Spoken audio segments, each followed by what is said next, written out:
FX is one of my all-time favorite K-pop groups, so I hope that I can do them justice with this overdue album review. As some of you may know, FX shot their music video for their first comeback as a four-girl group back in September 2015. I hope the girls are successful with all their future endeavors. But, I gotta say, it's weird to see them going on as a four-member group rather than the five they debuted with.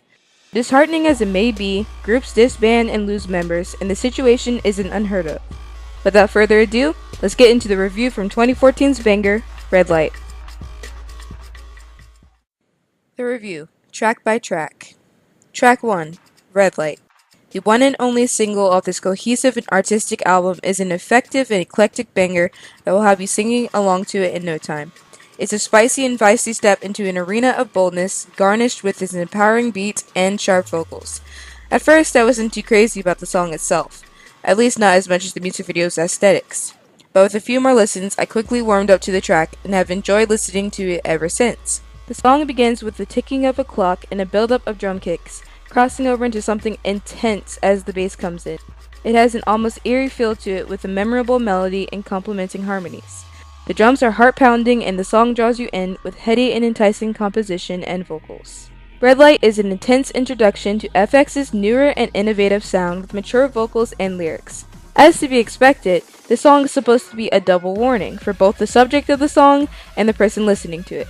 As in, get ready for the rest of the album, because it will blow you away. Beware and take a pause before venturing onward into the awesomeness that is this masterpiece. FX is renowned for the creative and original sound that solely belongs to them, and no one else has been able to match it. This is the powerful and intense intro to songs that compete with one another to be the best and complement each other to create a story that was meant to be told. Track 2, Milk.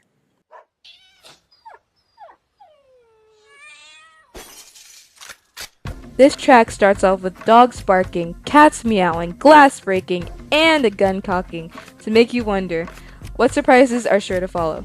The sound is almost indescribable as the vocals surround you and cling to the instrumental like clothes to skin on a rainy day. It gives a sense of oncoming danger, like sneaking down a hallway in the middle of the night, or a predator sneaking up on its prey. And the additional whistles that punctuate particular verses within the chorus are actually complimentary, which is incredible considering my disdain for whistles in day-to-day life. It is about milk being the only cure strong enough for heartbreak, to soothe the pain that results from it. This theme is carried through the heightened intensity with a softer instrumental that has a hint of intensity through its peaks. Track 3, Butterfly. The first word that comes to mind when listening to this song is sweet. To me, it makes me think of butterflies that you feel when with a lover or significant other. But the real lyrics are a lot more inspiring than just any old romantic piece.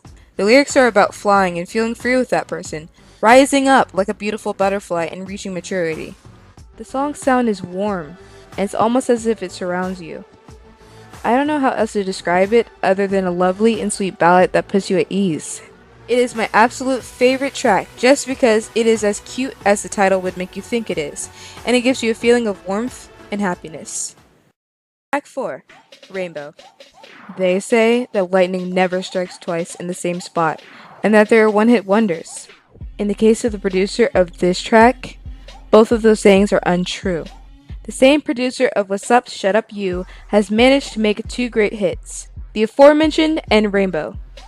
This particular track is about the vibrancy and the colors that you see when involved with someone else, romantically of course. It's an FX anthem about the wonders that come with a relationship. It's the type of song I envision listening to when driving down a road in the summer with the windows down and blasting this on the stereo. Either that or a club of some sort. The song ends off with eerie vocals that have a hint of a Bollywood vibe to them that rounds off the uniqueness of the instrumental perfectly. It'll never be the same after watching them perform this track at their Dimensions concert, but that's far from a bad thing. Track 5, All Night. For some reason, this song gives me deep summery sleepover vibes. It's chill by nature, and feels like a song that would get overlooked on an album. Even though it's not as in-your-face as Red Light or Dracula, it can definitely hold its own and ranks medium in Red Light's weight class. It's soft, but punchy in all the right places to hold your interest and returns to its roots in the bridge dominated by Amber. True to the title, I can see myself listening to this on an extended loop all through the night, taking it easy under the moonlight and reading a romance novel. Or doing the bump with my best friends during one of our crazy sleepovers. Track 6, Vacances. This screams freedom. It demands you to let your hair down and let go for a weekend. It breaks up the monotony of working the 9 to 5 and celebrates the fun of R&R. It resonates as an anthem for chilling out when the beat and pacing suggest the exact opposite. The sass hits you hard when they say something to the effect of, "Watch it, we're on vacation." At least that's my impression without looking at the lyrical translation. The song's meaning is all about taking a refreshing day off of working with your best friends and kicking it FX style. It protests living a linear life and not fearing spontaneity rather than remaining stranded in the mundane. Track 7, Spit It Out. It's so FX, like Pink Tape era. It can be hit or miss depending on your taste, but it strongly reminds me of those days and feels like an unreleased bonus track from the previous album. Bumpin' with otherworldly instrumentals that are as packed as a mall during a major sale. It pushes you out, then pulls you back in near the end. As if to say, they're not finished slaying us just yet, but they allowed us a breather anyway. Track 8, Boom Bang Boom. I don't know why the beginning of this track brings dinosaurs to mind, but it has this sound to it that transports you into the past.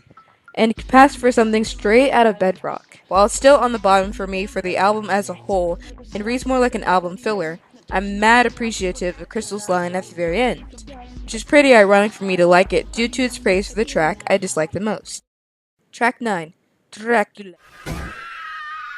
The scream just tears into your soul as we all board the hype train, clawing the edge of our seats as an intimidating beat sets the tone of an ever-building crescendo. This song seems to walk on power. Each swing it takes is well-timed and hits the mark every time. It's creative and eccentric and wild, just what you'd expect from a formidable group. When the bridge arrives, you can just feel the suspense extending its arms out to snare you and prepare you for Luna's vocals that precede the unforgettable screams. Track 10, Summer Lover. Even though this doesn't quite do it for me, it's got a saccharine flavor to it that'll leave you craving candy apples and sunshine. The vocals romance the instrumentals, are reclaimed with Amber's poetic rap, and the backing what-ohs that make the song a road trip bop. While this doesn't salvage the song for me, I'm a fan of the cohesive sound, despite the typical shouts that you hear in mainstream music. Track 11, Paper Heart. When I listen to the song, I immediately think of paper fans at Asian festivals and obies. I pick up on its chill vibes and its milk and honey vocals. This feels like a goodbye, as it should with it being the final track on the album, but I find it more of a farewell to Soli as she departed after this album. While I adore the cheery sound to their singing, the piece comes off bittersweet, and it feels like the beat is counting down our time left with a 5-member group. The message of the song is vital, because we really need to be careful with our hearts as everything we do flows from it. It's about being in love for the first time, and wanting that person to handle your heart with care. The conclusion of the song sets a feeling in you akin to dread, maybe a dull numbness as you realize that the fifth wall has torn itself down, leaving only the 4 to hold themselves up in support as they see where the future leads. Now, for my rating of the album overall, I give it 4 out of 5 Pocky Sticks, which is pretty good on my scale. My top 5 tracks are number 5, All Night. Number 4, Milk. Number 3, Red Light. Number 2, Dracula. My number 1 all-time favorite track off this album, which you may have caught if you were paying attention, it is Butterfly. I hope you all enjoyed my album review, and if you would like to see more, let me know in the comment section down below what reviews you would like to see next. K-pop, pop, rock, anything you can think of. Let me know in the comment section down below also what your favorite tracks are off of this album, and where it ranks on your list. Anyway, I hope you all enjoyed, and I'll see you next time. Bye guys, and smiles all around.